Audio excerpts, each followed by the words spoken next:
hand it over to our moderator today. He's going to introduce our speakers and panelists. Greg Head. So Greg's been a name B2B marketing and just in marketing out here in the Phoenix area for a number of years now. And I was excited to get him involved and get the opportunity to have him present for BMA. So I'm not going to do a long presentation. See everybody's Twitter handles on here also. He's like, these people tweet. I said, no. You know, yeah, Charlie's tweeting, you know, with his bifocals. But I'm just kidding, Charlie. Yeah. So if you guys do, we actually have a hashtag. We're going to do B2B SMB tonight. And I'm going to hand it over to Greg to go ahead and get it started. So thank you guys again for coming. Thank you, Scott.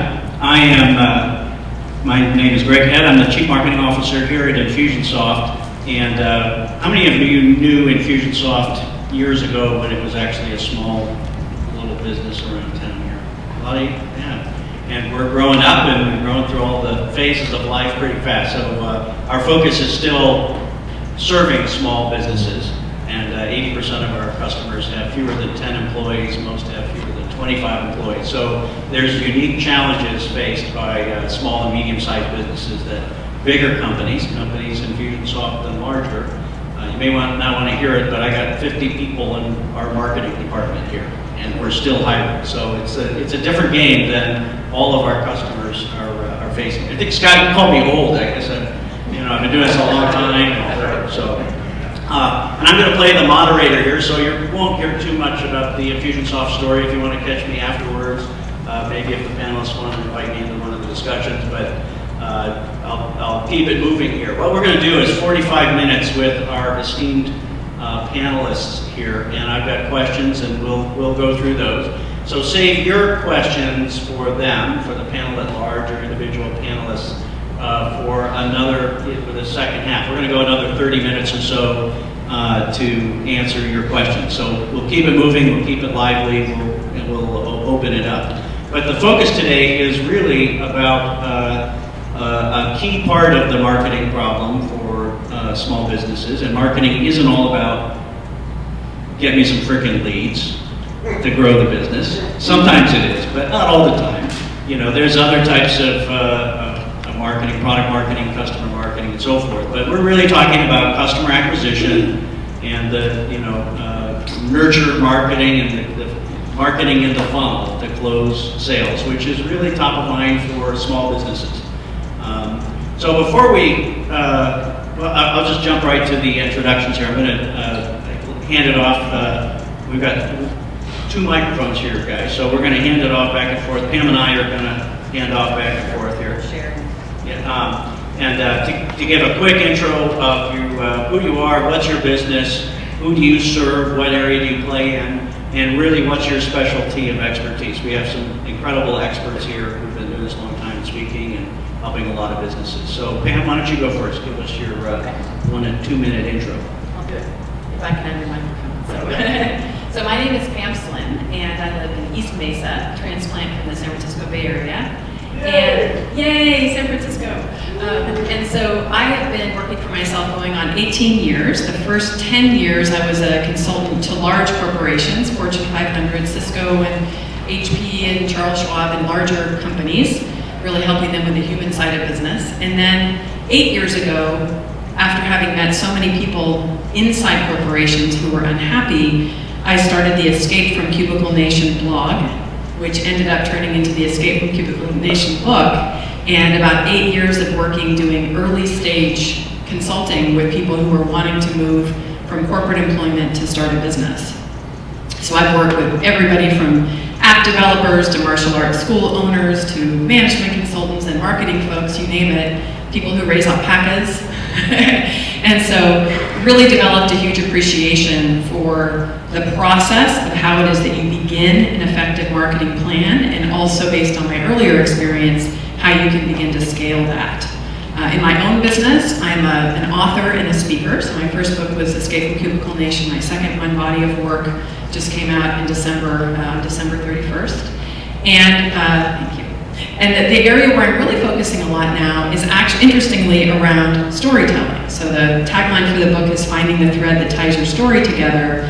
I think as marketers, really what we want to do half the battle, maybe 75%, is in defining whom it is that you want to serve and making really strong connections, and then having a cohesive story that is told throughout every interaction that you have with a person. How you show up in person at a meeting, how your website looks, what your events are like, and that's really of interest to me. So right now I have one other employee in my business, and we'll be doing a lot more big stage speaking and then consulting with companies about marketing content strategy. And I have 2 great kids. Do we mention that part? 2 great kids, Josh and Rosie.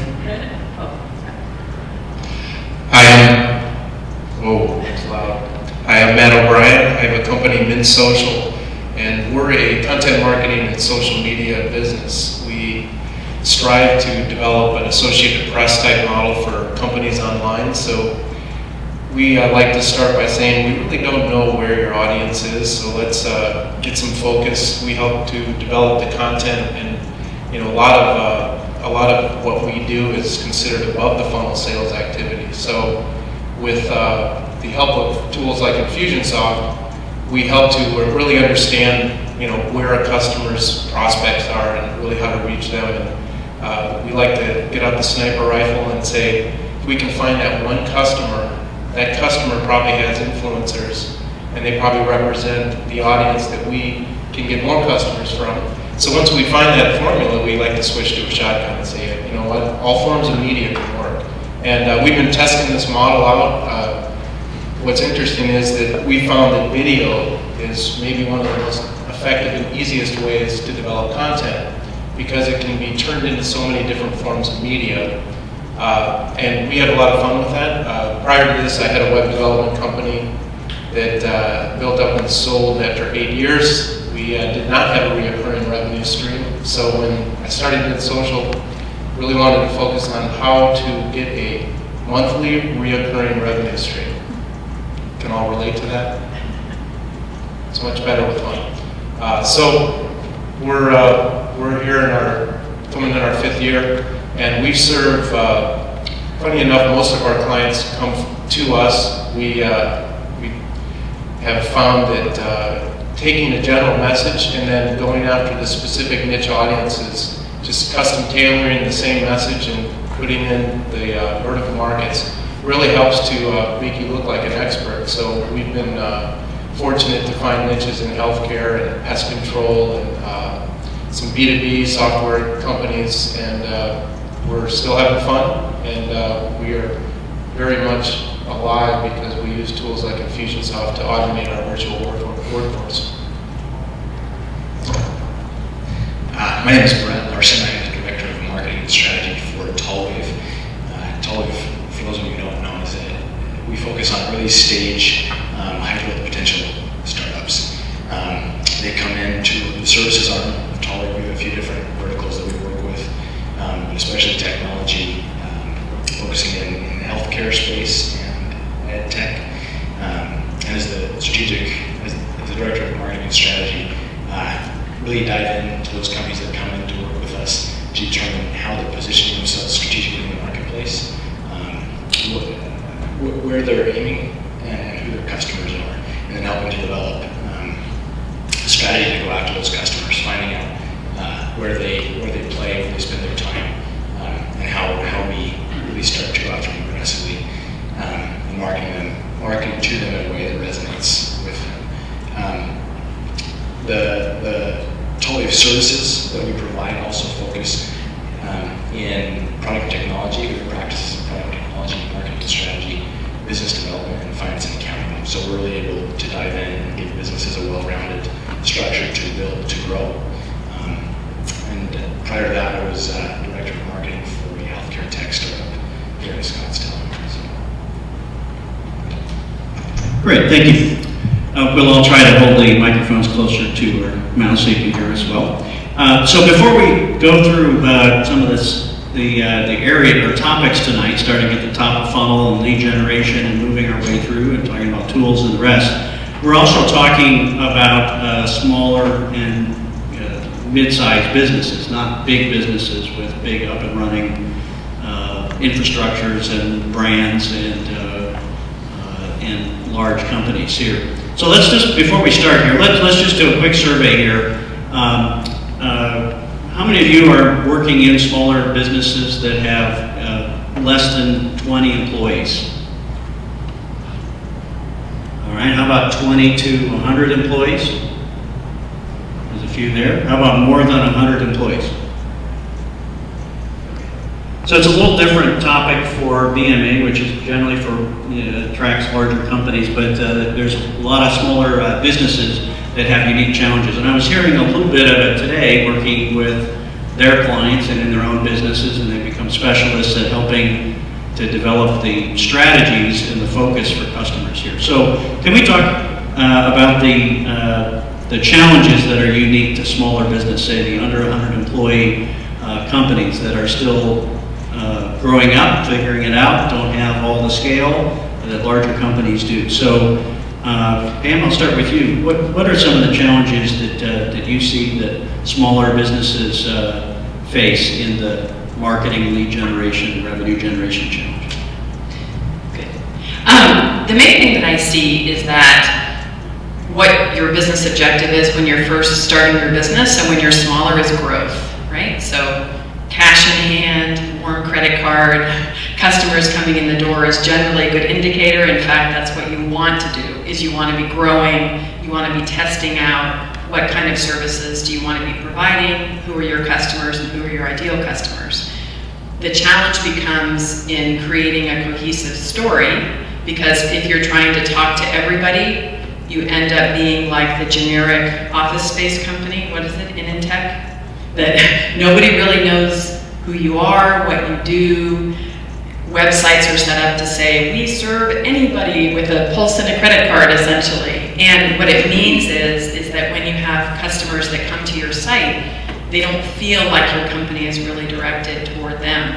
I think the balance and the challenge sometimes for earlier stage entrepreneurs is you know that you need to focus, but you're not sure if there's actually gold in that vein, right? So I know we're not talking answers, but I'll give one anyway. I'm a business coach, I have to. One of the things you can do is small tests and tries. And what I often recommend to clients is if you're not totally sure, for example, that you want to focus on a certain kind of client, when you're starting, make your best guess a concerted effort to have some focused marketing messages, see how that goes, and make adjustments. What I don't recommend is just trying to market to everybody. And when people say, hey, tell me about your company, who do you serve? You say, we serve everybody. Because while that feels like it would be supportive for prospects, it's actually not. It just says, oh, you don't know anything about me or my unique needs.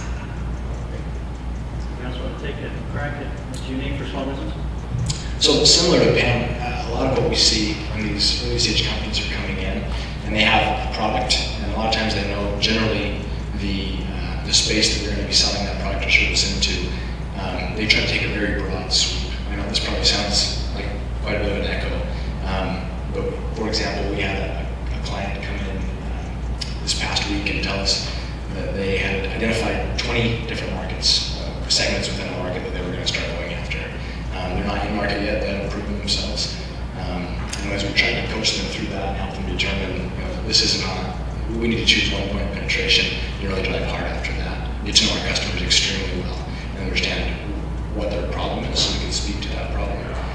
His retort was, Procter & Gamble has over 300 product lines.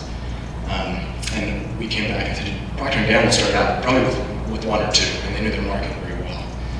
So I think the largest challenge is as entrepreneurs, as starting companies, is really understanding who our customer is and taking a chance and really getting to know them extremely well.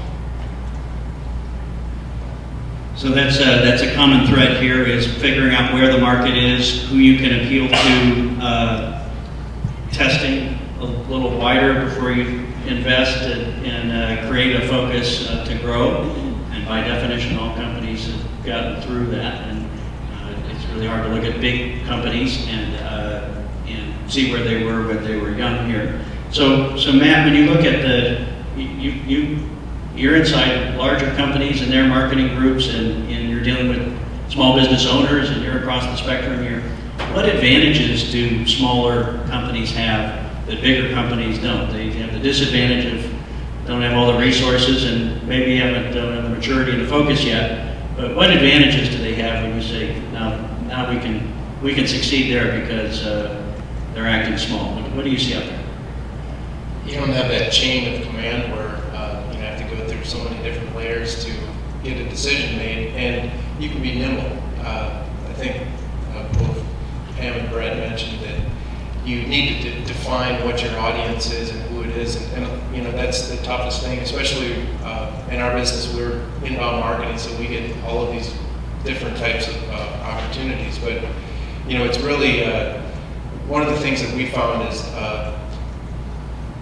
when we're talking to customers, they think they know, they think they need something, and really it's just putting a bundle, packaged together or starting with one success. And one of the things that we found with, regardless of what size your company is a success story brings in an interesting mix of opportunity, because a success story can be defined by the demographic, the geographic location, the type of business you're in, the pain point that the customer had, the opportunities and the solutions. And whenever you don't know where to start, focus on what is successful and pick the best example of a customer that you want to bring in, because we know that not every opportunity is a good opportunity, and we really shouldn't be bringing on every customer.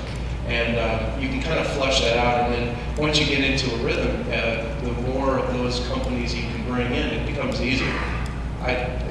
It's always punishing to learn someone's new business, and then you get apples, oranges, grapefruit, and all these different things, and you can't really build a discipline and a focus, and you're kind of a ship without a rudder. So success stories have always been a good story to tell, and it seems to attract what you're looking for. That's a good one. Why don't we jump right into the top of the funnel and the lead generation game? And that's where a lot of the fun begins. It's where a lot of the expense is, either in building out content with people or media and all the fun and games there. So let's talk about some lead generation strategies and what we see working. Obviously there's the whole palette of SEO, paid ads, old-fashioned advertising and events, social media content. Everything is out there. For a smaller business, say fewer than 50 employees, and has a very small marketing department, maybe 1 or 2 or less than 5 employees here. Can they really play the content marketing and social media game successfully in the B2B world? You guys see that working out there in the B2B world? And let's talk about what you see as successful. Brett, you're nodding your head. Why don't we take the microphone there, and we'll start with the new stuff and how you do it when you're a smaller B2B company. So I think the goal when you are small and your resources are limited is finding systems or processes that you can systematize, leveraging outside resources. So getting very tactical, finding qualified contractors through sources like Elance, or I feel like every day I find a new platform that helps to generate quality content where they source writers. But the goal really is finding ways to systematize the processes that you know are working. So diving in on a particular content subject. I think as search engine optimization and digital marketing has evolved, I know the larger companies understand the need to really focus on generating quality content. But for smaller companies with less of a budget and less resources internally, it becomes very difficult to stay on top of that quality content. And what we found in our engagements and in my past experience is developing a plan. And initially it's very manual. That plan is typically very manual. And then finding ways, again, to systematize that plan, bringing in a trusted network of contractors who can dive in and really get things done, outsourced in a way that you can't afford to do internally. So Brett, in your portfolio of companies, a lot of them sell to businesses, and you're helping them do the marketing. Is that how that works? Correct. We set up the structure and then help put those systems into place. Right. So is content and social at the top of the list for it's somebody that's just starting in market and getting that initial traction, or do you do simpler stuff, outbound calling, pay-per-click, and the rest? How do you mix those in? Initially, a lot of times we're helping the organizations we work with to validate their model. And in order to do that, content marketing is a long-term strategy. I mean, it takes a long time to build credibility with your audience and to get them to trust you and trust that the content you're putting out is quality. So we'll use a lot of the tactics around pay-per-click. If we can leverage an organization we have connections with to be able to help drive their traffic, that target traffic, to landing pages where we can very easily A/B test messaging to help figure out how we can increase conversion rates. We really start focusing on unexploited areas to be able to drive that traffic in a larger way. So Matt, you're in the content marketing game. Why don't you take this one here? What is the efficient, practical, speedy approach for impatient people that want to see leads and and measurable results from marketing here on the content and social side? Want leads today, right? Yeah. That's right. One of the things that we found, one of the things that we found is to do interviews through a simple thing like Google Hangouts. Has anyone done Google Hangouts here? Recorded them and go right into YouTube. What's interesting about that is typically you don't necessarily know, no one really wants to write. Nobody really wants to create content. So recording it and getting a transcription of that helps to develop a model. Somewhere in there is a gem. And one of the things that we found is when you do create this piece of content, you kind of like publish it and you don't get enough mileage out of it. So why I alluded to the video as a great source of content is because you can turn that into an article, a press release. You got a transcript. You can do screenshots of it and use it for images. And what we found is that we test all of the different medias and we use publishing engines to, see which message works. But we treat one piece of content like a multimedia campaign, and we really beat that at dead horse all the way down. And we'll keep promoting it month after month with different headlines. And once we find something that really works, we're going to get strategic and we go into Facebook and we're going to spend $20 to promote that post to a very strategic targeted audience. That much? $20. Because you don't necessarily, if you know your audience is finite and really small, you don't need to go into the craziness. And the other trick that we found is that you can go into LinkedIn. And let's say you want to go after certain decision makers in a certain industry. LinkedIn's database does not look or work like Facebook. So you can get a whole bunch of data parameters in LinkedIn. It's really tough to spend money in LinkedIn, believe it or not, when you have sponsored content or a video. And then you can take those same data sets and go into Facebook. So again, one piece of content can really last you 3 months if you do it right. And then you can figure out and learn which messaging strategy. Because it's not that the content's bad, it's just you're using the wrong message, the wrong headline, maybe the wrong angle, and change it up and get creative with it. And then have fun with Google Hangouts. We do it all the time. And believe it or not, you can get good content and it's pretty easy to do. So just to hang on that one here, hang out on that one. So you could instead, somebody could have said, Greg, can you write a blog post for BMA on marketing? And I might not have gotten to it this month, but they said, can you host a panel and we'll video it? Why don't you give like 5 ways that this video could be translated into something efficiently and practical, just off the top of your head. If we had this is a Google Hangout, this is content. You make a blog post.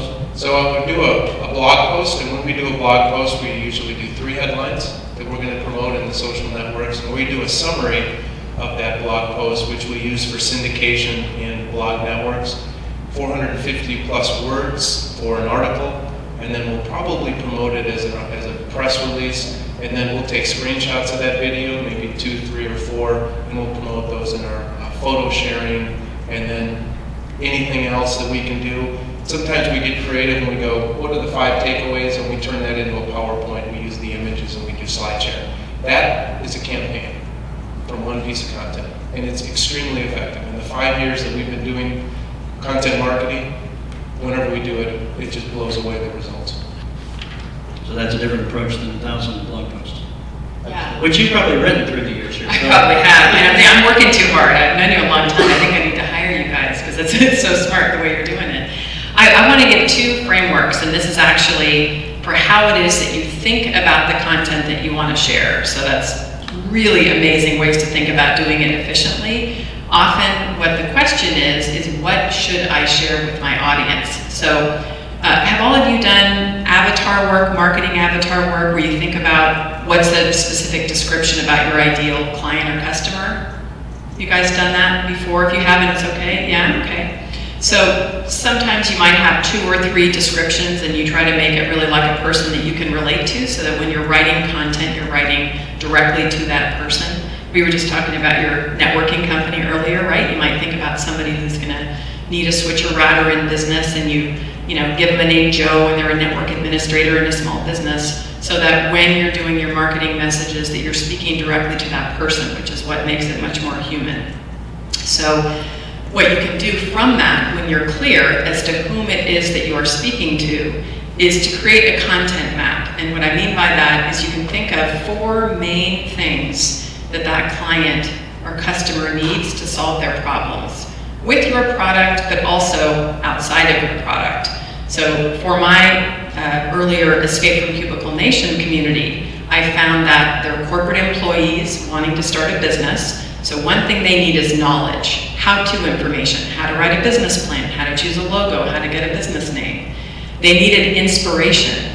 They might have thought they were crazy, their parents thought they were crazy for leaving a stable corporate job. So they needed examples of people like them who had done that successfully through inspirational stories. They needed community, specific gatherings online and in person, where people like them could become their new network, because often other employee friends wouldn't understand what they were trying to do in their business.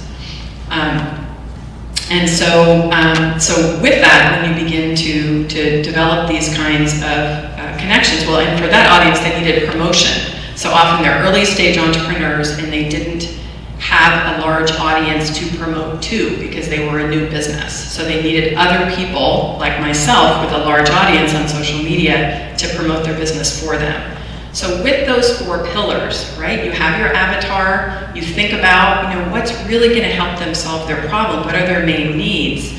That is the framework upon which you build your content. So when you're choosing which video to shoot and what kind of ebook is going to be useful, choose that one how-to knowledge part of your content map, which is the question that every customer asks you all the time. What do they stop you in the hallway and say, how do I get my first 5 customers? Or how do I automate my marketing? Or how do I set up a network within my small office? Those are the best pieces of content to address it, and that gives you a framework for what you choose. The other really helpful framework is in thinking in terms of ecosystems and watering holes. So in the context of influencers, you mentioned that you also work with influencers, right? Identify one person that has a large amount of connections that can reach your audience. When you identify this avatar, you know who that person is. Imagine, what books do they read? Who influences them? What television shows do they watch? What companies do they admire? What products do they use?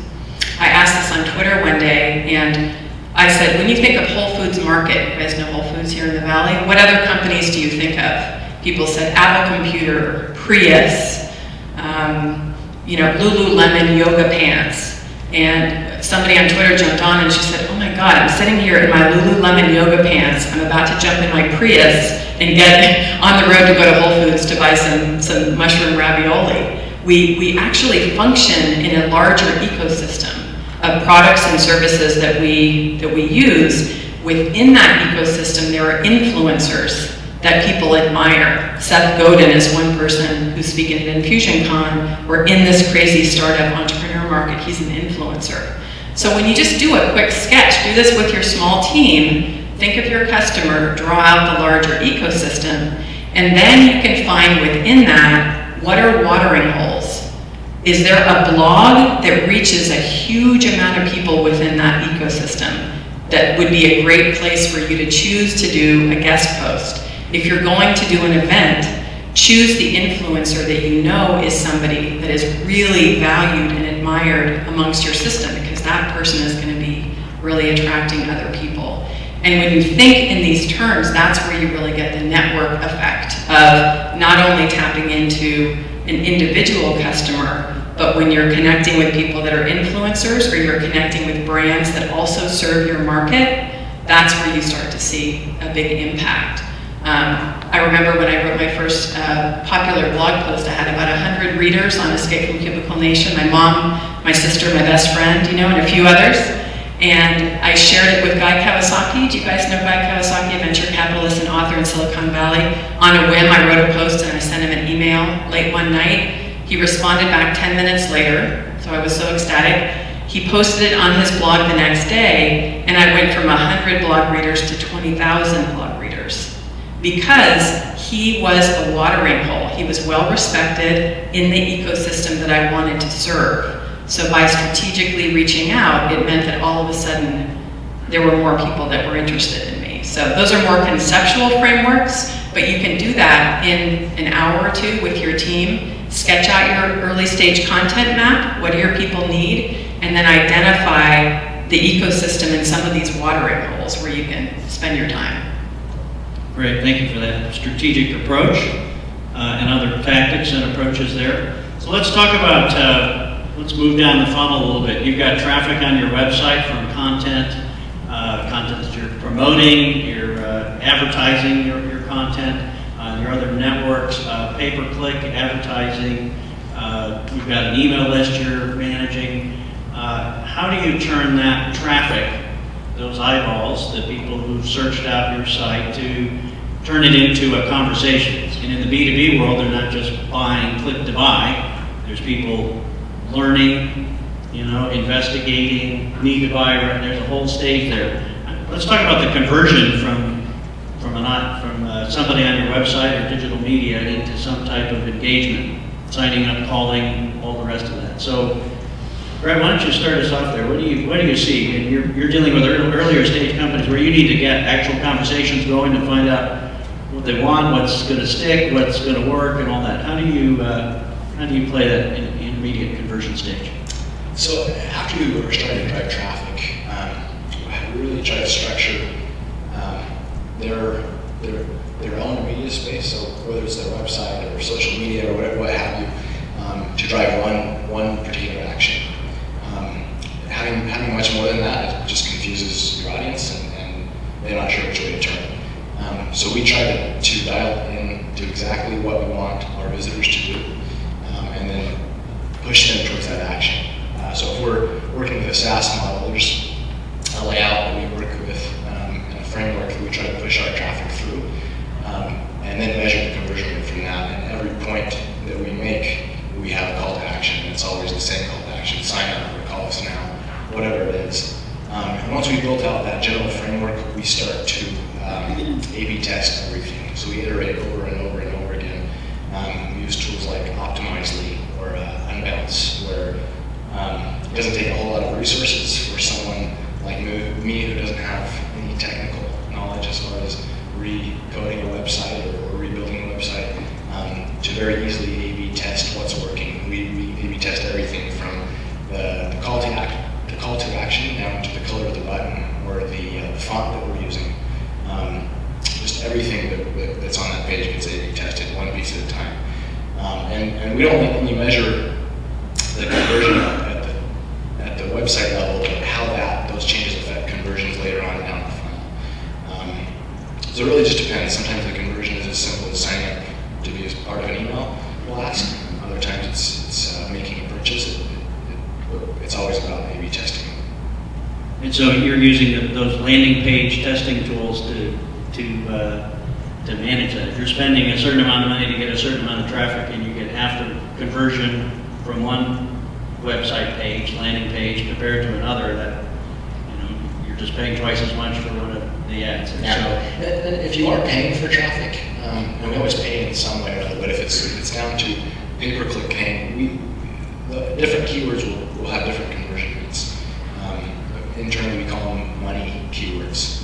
The keywords we're buying. Some of them have very, very high conversion rates and that have very, very low conversion rates. So it's really testing just everything that you come in contact with. And so, do you do the analysis yourself when you've got the spreadsheet of who's coming and where they came from, you're tracking and then you're doing the analysis here, or does that take a team to do that? Could one person do that who's mildly scientific, I guess? So in an ideal world, you have, you engineer your marketing team. You don't have one person doing everything, but in a small business and startup, you don't live in an ideal world. So it typically is, in our organization, I have a couple of associates that I work with, and between the three of us, one of us will usually dive in and look at how those items are converting. And again, the tools that we have, Kissmetrics is a great one. It's not free like Google Analytics, but those will, if you set them up correctly, those will do a lot of the, you don't have to do so much analysis. It kind of breaks down which events are triggering and how those are affecting your relevant conversion. That's great advice to, no matter what you're promoting, to get it to one call to action on the website and not push have 3 different options. You really want to funnel everybody in. Matt, what are you seeing out there in the conversion world when you finally got people in your neighborhood, getting them into an interesting discussion that could turn into a revenue? I just did a conference call, and it's always fun. It's one of our clients, and there's 4 agencies involved with it. So we're all kind of, we're all trying to prove that we have value. So we did something interesting. A couple months ago, we started making the salespeople, we essentially took over their LinkedIn accounts, and we are updating them with our content. And a month ago, we decided to put a phone number in there just to see what happened. Well, they got 6 new customers from those call-ins. And so sometimes we overthink conversion and getting them somewhere. We actually have found wherever they are, let's make that really easy for them. Putting a phone number there was shocking. It actually worked. And we're kind of using the principle of there's typically 5 pages that we want them to go to, so there should be 5 campaigns. And we can kind of build those campaigns in every social network that we think is relevant. Does anyone use those product service pages in LinkedIn to build out your profile, your product service offering? No. One person.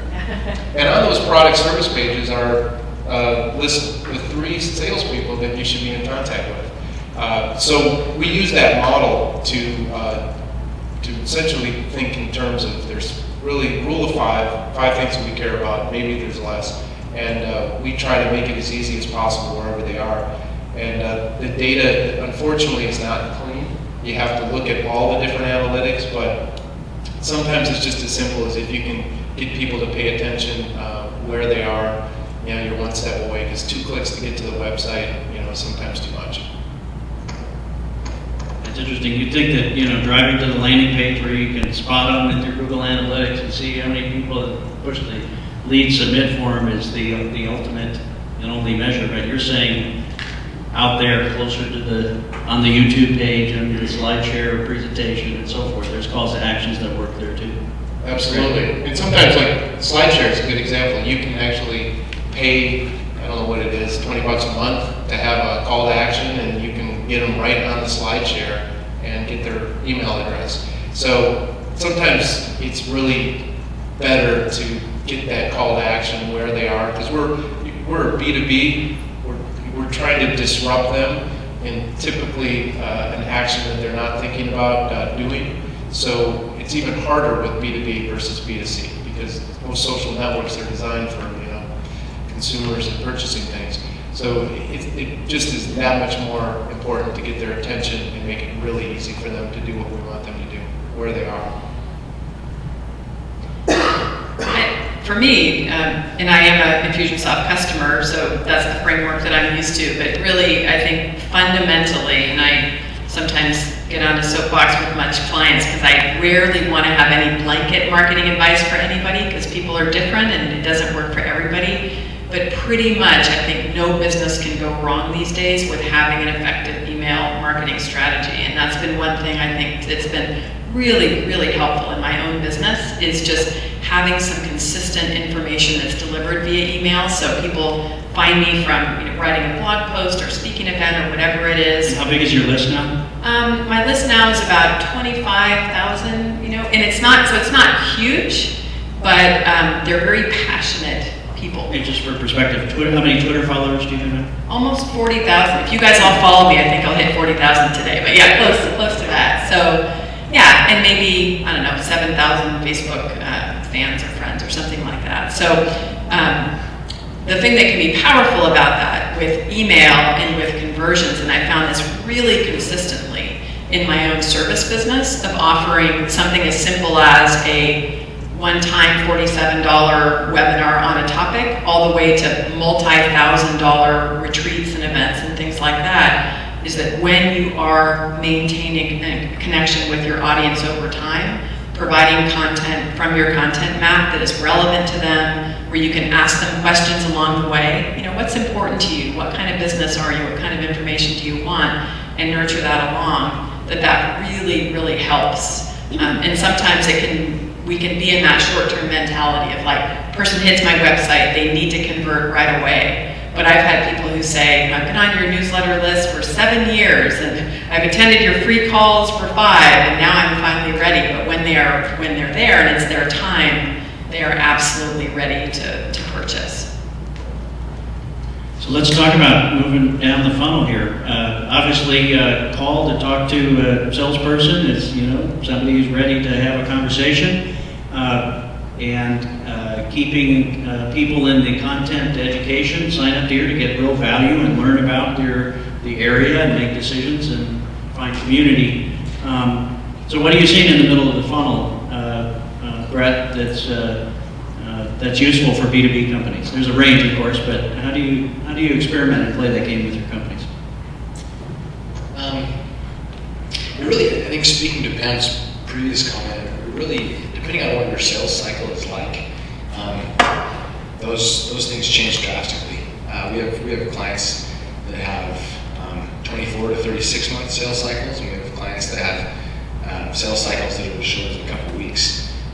So understanding the types of lead nurturing materials and touches that those prospects need in order to move them closer to that decision point is key. And I think it goes back to earlier to really understanding who your audience is and what they're after. Is it understanding their pain so closely that you can message them in the way that you can message, that they view you as an authority in that space. And as small businesses, one of the advantages that we have is the nimbleness that Matt spoke about earlier, that we can kind of turn on a dime and offer a level of service that sometimes those larger corporations or organizations miss out on. So, do you have experience with qualifying in the funnel before getting to a live person here? If you've got thousands of people on your website or signing up for things, salespeople don't want to call the people who signed up for an ebook or signed up for a webinar necessarily. How do you play the qualification game when you're managing the funnel? Maybe for the earlier stage thing, they want to talk to a salesperson just to experiment and see, get a conversation going early. But at scale, how do you qualify? Salespeople don't want to call people who clicked on a download. Everybody who showed up at the webinar. So it's a great question. As you getting that point where you're able to qualify your leads typically takes quite a bit of history. So being able to understand the way your traffic and looking at it more than just traffic, the way individuals who come to your site, trying to profile them, understand their needs and the actions they take while they're on your site. Again, tools like KISS metrics, the value proposition they bring, that they can track users down to the individual. And if you can get those individuals to sign up with an email, and they can track from any device, anywhere. So you can start to really look at the actions that individuals make and start to analyze what actions are taken before they get to the point where they are actually ready to buy. And then you use tools like infusionSoft to be able to start taking those actions and placing a quantitative measure on those, so that you can say, they watched a video and they got all the way through the video. Typically, in our funnel, someone who does that is this much closer to making a purchase than someone who stops in the first 10 seconds.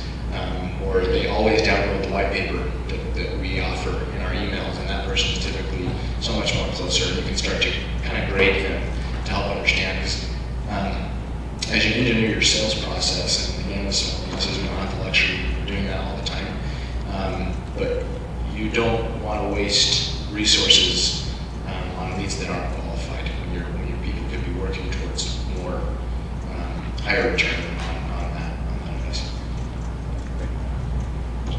Matt, what are you seeing in the middle of the funnel?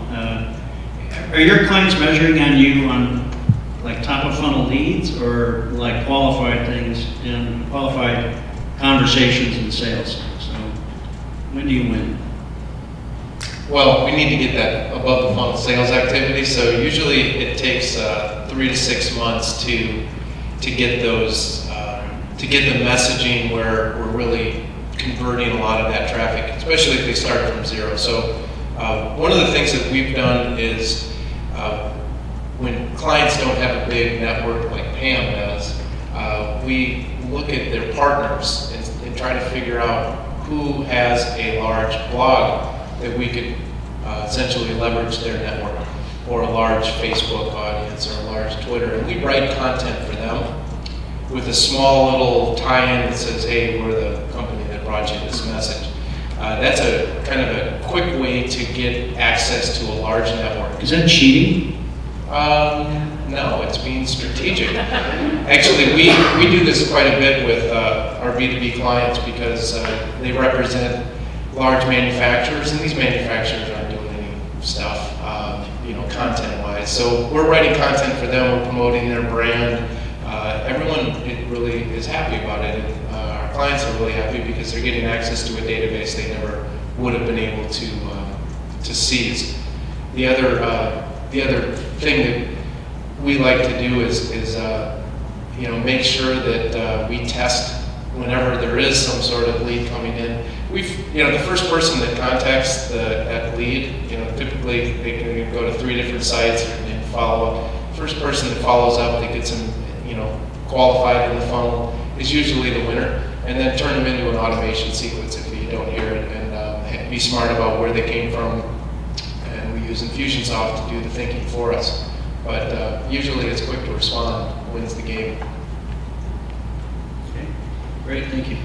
Yeah. The only thing I would add that I've seen, and it's kind of evidenced by what we're doing here, but actually kind of for a mid-funnel activity, depending on the business, that can be really effective, is an in-person meeting.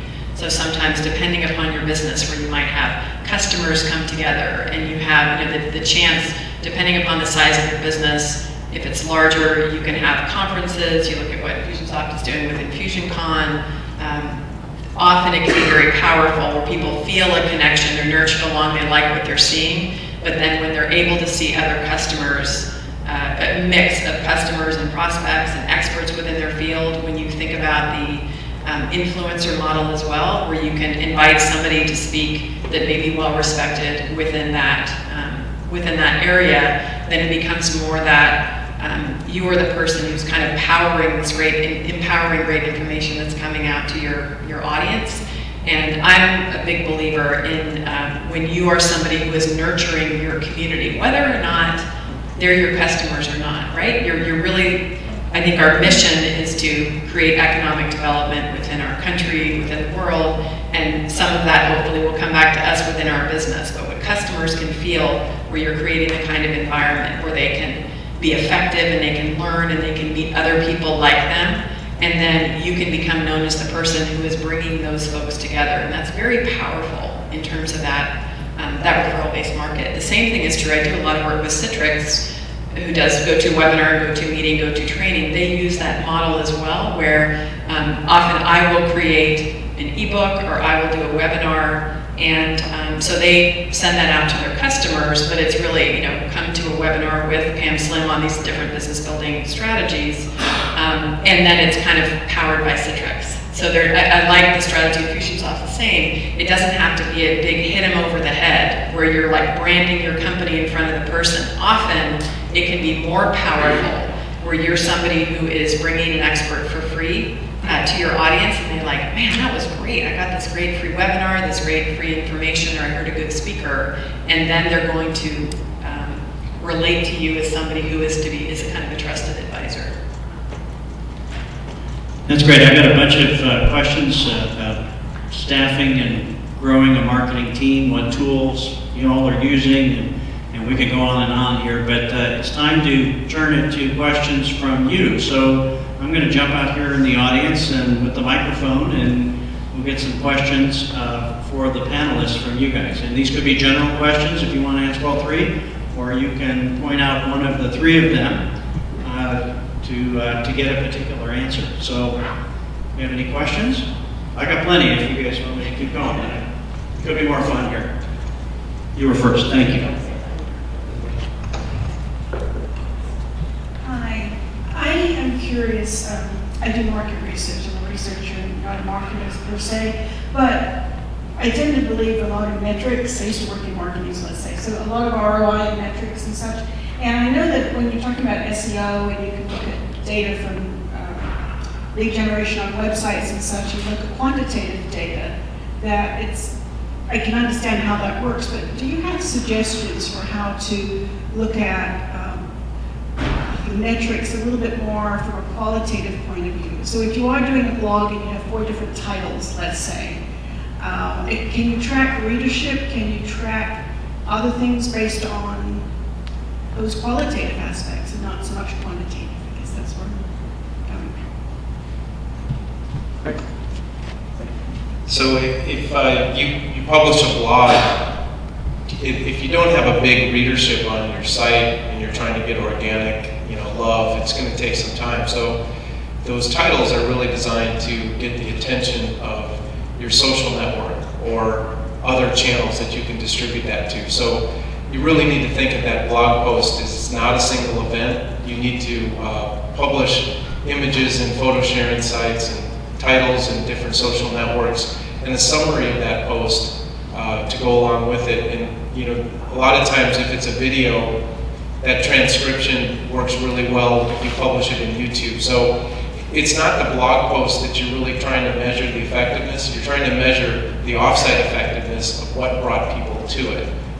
The organic is going to be defined through your Google Analytics, and you'll know that. But it's really, the art is figuring out which of those messages work better offsite. So sometimes have fun and we throw out the SEO book and forget about keywords and just get goofy and throw out some weird headlines just to see if people are paying attention.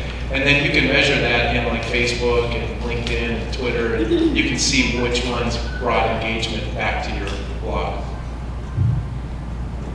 Anyone else? Was there another part of the qualitative side that you were interested in? Because, is it all quantitative now? I don't know. What's another side of that that you were that you were looking for?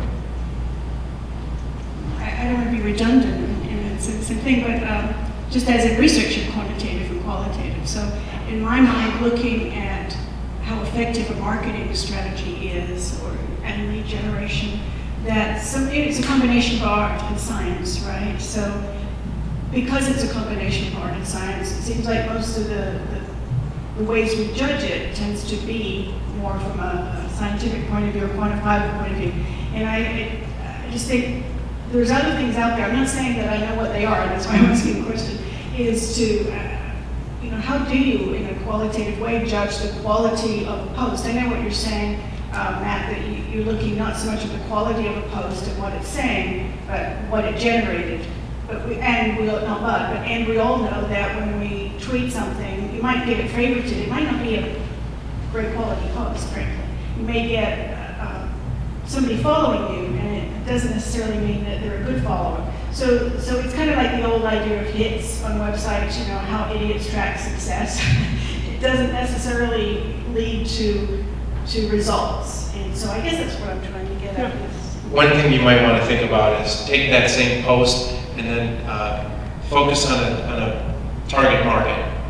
I've done presentations and I've taken the exact presentation and just put law firm or healthcare and just to see if it worked. And you know what? It totally did. nonprofit. I took one presentation, used 3 different terms, kind of laced the words throughout, just to see which one got more attention. So if that's qualitative, because you're going to be going after that market.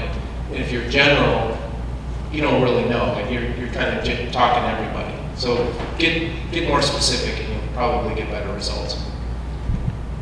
The only other thing I would say, more in the qualitative, and you're the researcher, so I defer to you about those models and analysis, but really talk to your customers. Really listen to what it is that they say, to ask them at a coffee sometime, after you've done a client engagement, call people up, say, what drew you to us? What do you like? And there's something about that really is about the human engagement, and I suggest that you track those things.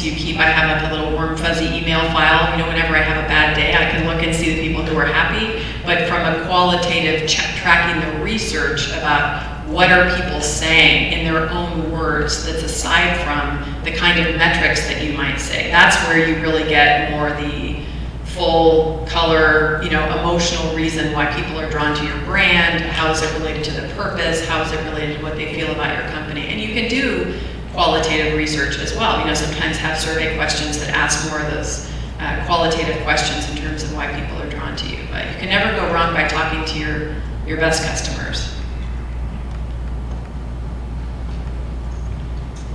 So my name is Eric Whedon, and I'm with a SaaS company called Appointment Plus, and I'm relatively new to Appointment Plus, and I'm just a sales guy, so I find everything that you're talking about incredibly enlightening. Now I kind of know, I think, what my marketing department's doing a little bit. Maybe tomorrow I'll call them out on it. But so, with my company, everything that we've done thus far, that they've done thus far, is inbound lead gen. So we have an internal sales department. Our marketing department's working really hard to create that demand. And I was just curious, I haven't heard much yet, but what about outbound? Is cold calling dead? Is there a space out there for cold calling? What are your thoughts on outbound sales efforts? You want to take that? So I think it's what consumers, when I say consumers, we're either consuming business products or we're consuming consumer products, but we always tend to get kind of irritated when we're interrupted or approached without making an invitation to do so. So as business-to-business marketers, we have to get a lot more tactful about the way we go about doing that. And with the tools that we have with LinkedIn and Twitter and things like that, you can really start to do that outbound and more kind of in your face, reaching out without really being so much in your face. And so at Tollwave, a lot of the tactics we use, first of all, we identify who it is we want to reach, the decision maker, the person that has the power to make a decision. Then we start to look at non-traditional ways that we can approach those people that will get their attention. A lot of times just a simple connection on LinkedIn with a very pointed message, a lot of times will do the trick. Although LinkedIn is very established, it's not so established yet as a sales tool in that way that people will read messages. What we found anyways, people will read messages there where we couldn't get through to them if we had their personal email or if we called their the administrative assistant or whatever that would be. So get a little more creative about what you go about it, and then create a system around that. If I sound like a broken record, that's finding a way to leverage tools like Sprout Social or those are a couple other big ones that are more enterprise level as far as their price point goes. But they allow you can have one person who's connected to every one of your sales LinkedIn accounts, reaching out and connecting with the people that you want to make sales with, maybe you think you can get to. I'll jump in here with an answer from our perspective here. At infusionSoft, we have 30 salespeople on the phones, and we have a lead qualification team in front of them that qualifies leads before they get to the salespeople and so forth. So our solution is about $300 a month. It's not terribly expensive. We've tried it several times with tailored lists and, vertical lists and other kinds of approaches. For that price point, even though people stay a long time, it's very difficult to make the economics work. So so there could be at the higher end of Appointment Plus, and I know larger companies use it too, and that could work. The other thing, just to say, is the world is changing. My phone rings on my desk, and I never answer it. People who need to talk to me have scheduled an appointment, and I'm outbound calling, or they're calling me on my phone. My phone goes 100% to voicemail. And every day I get every week I probably get 100 technology marketing service provider emails, and then the follow-up email, did you get my email?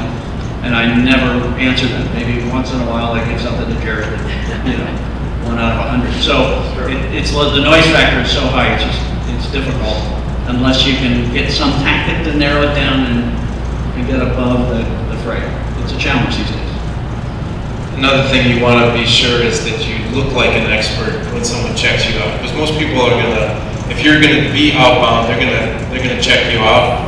If you're credible, typical litmus test, take your LinkedIn profile, cut and paste all the content, put it in a Word document, hand it to someone and say, would you do business with me? Do I look like an expert? LinkedIn really sets you up for failure because it asks all the different jobs you've done and what you did there. So, if you worked at McDonald's and you're in sales, talk about you upsold 2 out of 3 people with a Happy Meal. Now it's a story. But just make sure that you don't have holes in your profile when you're doing outbound, because that'll not get you far. The other thing I'd say, I'm actually a fan when done in the right way. I know I've done it myself, and as a seasoned salesperson, you probably know this as well. To me, the big difference is, and I get 1 million pitches a day as well from folks that are very generic, is in thinking about it in stages. I always use the dating, marketing is dating, and sales is dating analogy, is where you identify whoever are your core prime customers, right? First, would it be local or is it national for your area? International, okay? So you might have, for yourself, companies, you'd love to serve, that you could, sell them, you have a good connection, and they would be awesome, perfect, ideal clients. Do your ecosystem research, do your influencer research, find out who you know that knows them, know more about them than they know about themselves, so that when you go to a conference, a watering hole, right, where you know that those people are speaking, I know you never walk up to them and say, hey, nice to meet you, would you like to buy my stuff? What I actually say is, it's great to meet you, I'm so interested in your company, it's amazing that work you did in XYZ PDQ, which demonstrates that I do have a connection with them, and kind of plant the seed there. And then the next time you follow up, it's really more from a collegial perspective. So to me, it's about strategy, about not just blanketing everybody, but in getting clear in terms of who are your ideal targets, research as much as possible. And then when you do make the connection, it's not always having to directly, ask for the sale. And certainly a classic sales thing of, what I work with Matt, and I know your colleagues, and he suggested that, you might be a good person to talk to. And I don't mind that. I actually love to analyze pitches as they come. And I've hired people who have done cold pitches well, when they clearly research who I am and they really know more about me. The other thing is dead. It's just not done well. Thank you. We got another question here. Hi, my name is Maria, and my question is for all 3 of you. I have a brand new startup, and I was wondering what recommendations you have on trying to find a solid co-founder, because I have friends that are interested, but I understand everyone's time is very valuable and they're working full time, and I'm just running into this wall where I need to find a co-founder, and I'm just wondering, should I just keep looking or go for it on my own? What's the other part that you're missing? In terms of like the skills or what I'm looking for. Skill set. So the skill set that I'm looking for in a co-founder probably is just the business aspect of it, as well as a bit of technology. So I have more of the creative and the programming and logistics, so I'm just looking for someone that can complement me very well. And I I can go to networking events, and everything, but I'm just not sure. I want to be able to, and I have a friend that's interested, but when it's just not a good fit, you have a gut thinking, I don't think this is it. So just wondering what other resources that you might, or thoughts that you have on that. What's your business? I had a feeling you might ask that. Well, it is an old-fashioned summer camp for young professionals and entrepreneurs between 18 to 39. And it's essentially to go up north and to think of capture the flag, color wars, campfires, and it's really to unplug. And the camp is called Camp Unplugged. Sounds like you could do a search for someone who has that type of skill set. They're probably out there. Or, keyword search in social networks, set up some listening engines for people that are talking about that space. You can use Google Alerts. Typically any type of alert system, social mentions. Just find someone that's, because that's going to require a pretty big network. So you want to leverage someone that's out there, living it like you are. And that's how I found my partner.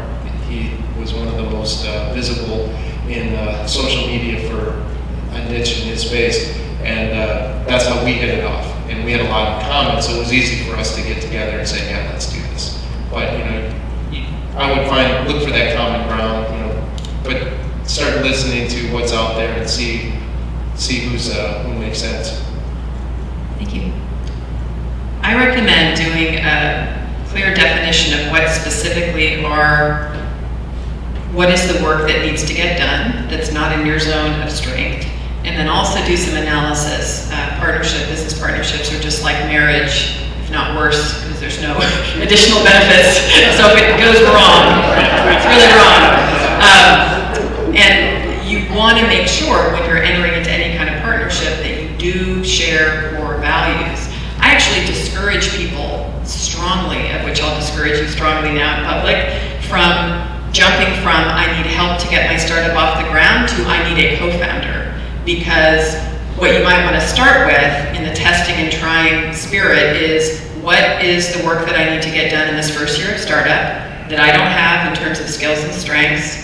What are the qualities of the kind of person who could come in and do it? Work with that person, see what it's like to work with them. Do they deliver, or do they show up in person like they do on paper? And then and only then, within a finite period of time of working on a project, if you feel like that you want to continue to work with them, then you can do that. But I don't think you need to jump ahead, and you may be able to develop some of the other skills. But there are many a dead body along the road from partnerships. And I would just start really small with a finite project. But it's not just the skill set. It's almost never the skill set that kills partnerships. It's the values mix and different expectations. Fantastic, thank you. I'll speak to that really quick as well. I would use tools. I'd start out trying to find advisors. You can use tools like AngelList or LinkedIn to find people who have expertise in the space that you're looking to jump into. Then after you build a relationship with those advisors, then you start to reach out to them to see if they know people who might be able to make a great connection. I'll echo both what Matt and Pam said, that I would highly recommend a co-founder for multiple reasons, but you've got to make sure it's the right one, because if not, your business is destined, maybe not for failure, but for some huge roadblocks. My name's Ray, and you've talked a lot about really finding out and discovering who your client is and finding their spaces that they really operate in, their communities and watering holes. We've gone through a process of identifying our personas, our avatars, and very specifically looking at delineating who they are and what their needs are and so forth. We've really come up against the block wall on really finding avenues to find out what those watering holes are, what the community is, for understanding what their needs are, but really trying to find out more about those individuals. What are some of the research tools that you use, the way you listen online? How do you listen to specific companies? We have about 5, 6 specific companies and CEOs and CMOs that we're trying to target, we're having a very difficult find learning about them. How do you do that type of listening research? So, Matt mentioned earlier Google. So you can set up Google alerts. You can target keywords or companies or industries. So every time something like that is mentioned online, you kind of get pegged and you get an email saying, hey, so this is being talked about here. But the best research and something that we at Tollway that we really stress with our clients when they come in and they're early stage or they haven't yet found product market fit, they're looking to find a place where they can scale and really start to resonate with their end user, is to get out and talk to your customer on a one-on-one basis. You'd be surprised at how many people spend hundreds of thousands of dollars building a product or establishing themselves or getting ready to launch a service and who have never spoken to a customer. Whether it's out of fear that their concept is wrong or whether they're trying to hide it so no one steals their idea. There's a lot of reasons, but what we found is that people don't get out and do that. They say they do, but when it really comes down to it, that there's no interaction with the end user. I find that, with a couple of these companies that we're trying to get with, I've identified who they even are and been over 5-6 times just dropping things off, sending, dropping notes and emails here and there, but trying to find out really what interests them. I know they need our work, but to find the real, what pushes their button. I'm hitting a block wall and really on those individuals on how to really get hold of them. I'm not afraid to talk to them all. They just I can't get the door to crack on some of them. Just really to pique their interest, to find out if they drive a Prius or where they go, where they shop, what their interests are. I'm finding that block wall, but I'm finding that information out about them. So it's a little like our first question about the qualitative side and the conversations. How do you get conversations when people are avoiding conversation, right? And that we're just a quantitative, metric in somebody's Google Analytics. Is this for specific individuals? It's companies, but again, I've identified who the decision maker is. You have identified that. Yes, please.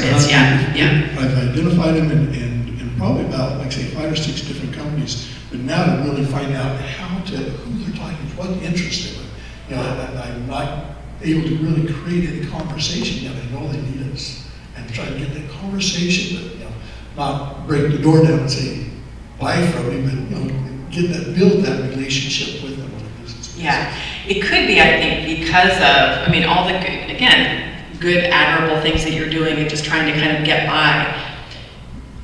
What you're really looking to do, I'm sure you have as a relationship with your ideal customers right now, is your partners, right? You're seen as a friend, you're seen as an ally, you're seen as somebody who helps to build their business. You're not seen, we all have those immediate screens that go up now when your phone rings or somebody calls. I'm like, oop, sales pitch, delete, delete, delete. And that way of operating could be the thing. They could be very open to building a relationship with you, but what you want to do, and I would look at, it's going to make me sound like a stalker, but it's basically, that's kind of the same behaviors.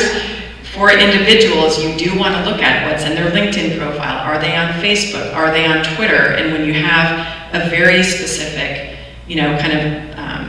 picture of what, if they do share in those social profiles, if it's somebody that doesn't whatsoever, you have to get a little bit more, dig in a little bit more depth. What organizations are they part of? What LinkedIn groups are they part of? Do they attend any kind of an event where you could meet them in person? That's where you would do what I was talking with this gentleman about, not going up saying, hey, I've researched you and I want to sell you our product, but it's so great to meet you and I'm so interested in what you do, and do you have kids or grandkids? And you begin to build the connection. I've been non-stalking John Legend. Anybody know the singer John Legend? Okay, Grammy-winning singer for years. He was a management consultant before he became a Grammy-winning superstar. And I actually wrote about him in a chapter of my book. I've been slowly, over the period of 5 years, building connections, and finally, this July, we can all hope together, I'll actually be able to meet him in person. But it's by letting people know who you're interested in. Does anybody have relationships with them? And the mindset perspective is that this is a person, if they're your ideal client, who you really want to be a partner with. You want to get to understand them and connect with them where they are. I bet if we sat, after this meeting, we could just get online and maybe find a couple examples of maybe places where you could connect. But it's the paradox of completely dropping the thought that you want to close them for business and just think of how is it, for fun that you would love to connect with where they are. And I think once you develop that relationship, you guys do great work, right? And through time, when they really get to know you and they don't have their sales guard up, I bet you can close that business. I have nothing more to say. That was perfect. You're scared about my John Legend. So this question actually piqued something I wanted to raise as well about the complexity of the B2B buying cycle, where you not only want to speak to the decision maker, but you have more this decision by committee environment where you have to empower several different groups of influencers and perhaps end users of what you're trying to sell to collectively arrive at the decision. And how are you finding success in meeting that need today? Get them all in a room together. A lot of times you're just trying to craft the message. Decision by committee is always challenging because there's you kind of need to throw something that they're not really looking for into the mix, because if it's a proposal or a bid or something like that, usually they're all kind of thinking one way, and you really need to come in there and differentiate. It's kind of like, even though they are asking for this, you really want to position it completely different, and that really screws things up with the dynamic of the other companies, because you're saying this and they have all these questions about why you're presenting it this way. And we've always found the most success doing it that way, and just completely, addressing their concerns, or addressing what they want, but just packaging it up differently. And otherwise, you're just going to be a slave to what they think, and your chances of getting the deal go a lot less. Just to add to that, also detailing, if you can, what that committee looks like. What channels that has to go through to get the decision made, and targeting your messaging to those channels at the correct time. In looking at different softwares, a number of times the salespeople will come out and ask me, do you get to make this decision, or are there other people that have a say in this? And depending on my answer, there's always been next steps that they've taken. So the short answer.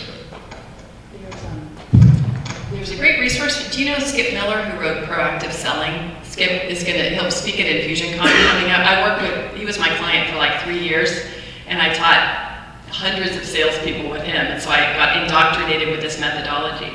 In any usual big business sale, you have 3 main kind of sales. C-level is market share and market size, right? What's the pie? What's my share of the pie? How can I make it bigger? The middle kind of decision makers, VP, managers, that kind of thing, it's usually return on investment, right? I have a budget, I have to have a return, I want my business objectives met.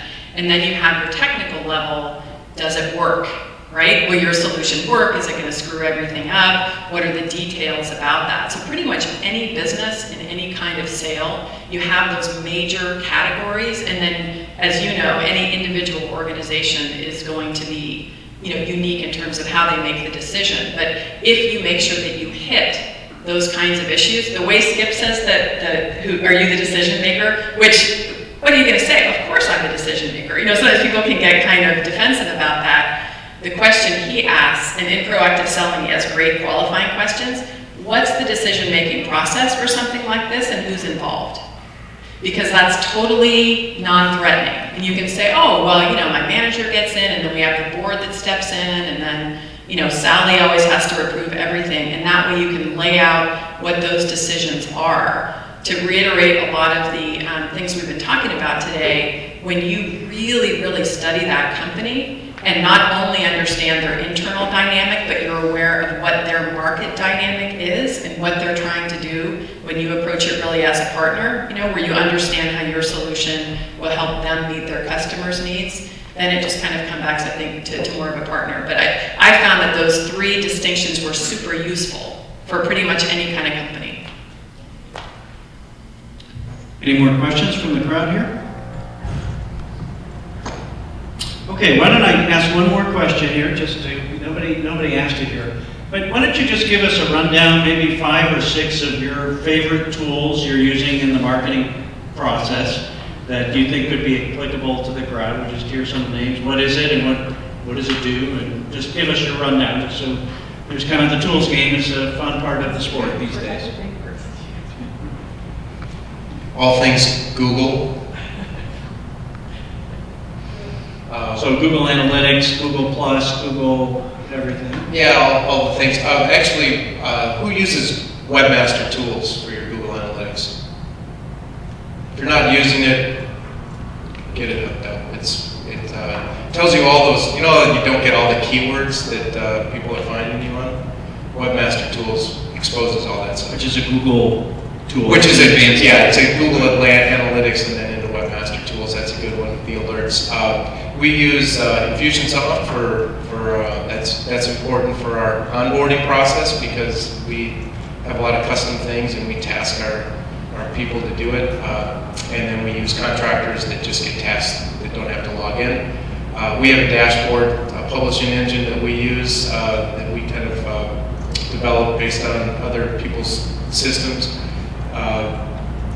Social mention's not a bad one if you're really trying to see who's influencers in the space. There was another one I was thinking of. We use SEMrush as a don't really need to know your keywords. It kind of tells you what you're ranked for. It's a great free tool, and Majestic SEO is another good tool that we use. I think that's it. Great. I'm a big fan of Kissmetrics, so it's kind of a Google Analytics alternative, but I would use both in tandem. Kissmetrics really gets down to what the individual is doing and tracks when they come back what they do. So Kissmetrics, Google Analytics, Sprout Social is a nice way to manage how you reach out to your social networks. You can schedule different interactions. It alerts you when people are talking about you, whether you're connected with them or not. I'm trying to think of some of those. Well, you mentioned a couple landing page A/B testing tools. Optimizely. It allows you to, you don't need to know any coding skills. You just install a snippet on your website. You can change anything in any way and test a certain number of your visitors. So you can A/B test against yourself to see what moves the needle more. And I think that's pretty much my arsenal. Great. Yeah, I'm kind of less of a tech tool. There's one thing that PickFu, have you guys ever seen PickFu? PickFu, I mean, the whole word. But when we were running book titles, so when I was writing my latest book, it's a paid service, but let's say you have 2 ideas for titles of, blog post or a book or something. You can put both of them up there, and basically you get people who will vote on which thing that they like the most, and it's almost instantaneous polling, and it's really cool. It was very helpful as we were pulling our hair out testing book title names and taglines and that kind of thing, so that can be a really cool one. I'm going to sound so boring and Luddite, but Facebook actually, I think, is an amazing tool in some ways because of the kinds of conversations we were having about finding real people and understanding more their behavior. What kind of pictures are they sharing and what's interesting to them? I've made more business connections based on having real human conversations with people, some of whom are very, popular online people who can be hard to reach because of just really looking at how it is that they operate using some basic social tools. So I think the nature of my business is such where I don't do huge, heavy level engagement. If you're a little bit earlier on in your business and you're not wanting to invest in a lot of these really more complicated tools, that's where you really want to be conscious about who are these communities that I'm tapping into, who are influencers who have a big connection, And in some ways, to speak to the qualitative question we were asking, lately, like what are people really saying? How are they reacting to different things in conversation? And I find that's always really interesting. Great, thank you very much. So we're going to close the session now. We're going to have a few minutes to hang out and meet the panelists and network a little bit. If you have any questions for me, I'd be happy to answer anything you have. Let's hear it for our panelists today, sharing their knowledge. I'll hand it over. Let's hear it for Greg. Did a great job moderating. I also want to thank infusionSoft for allowing us to use your facilities, and Corey for putting this together today. Appreciate that a lot. So, what do you guys think of the content? This is the kind of things that you can learn at BMA meetings. I love the sales pitch now. Turn me off. Oh. Hey. What? I said sales pitch, and they cut me off. What's going on? It's a marketing. Yes. Oh, that's loud. So I just want you to know too that this is on video. So within a couple days we'll have it up. So if you want to go back and if you missed something, if you want to learn more, I think the information you guys gave today was thank you. And anyway, so what I was saying is that we have a couple other events coming up that Scott mentioned earlier. Next week we're going to be doing the art of storytelling.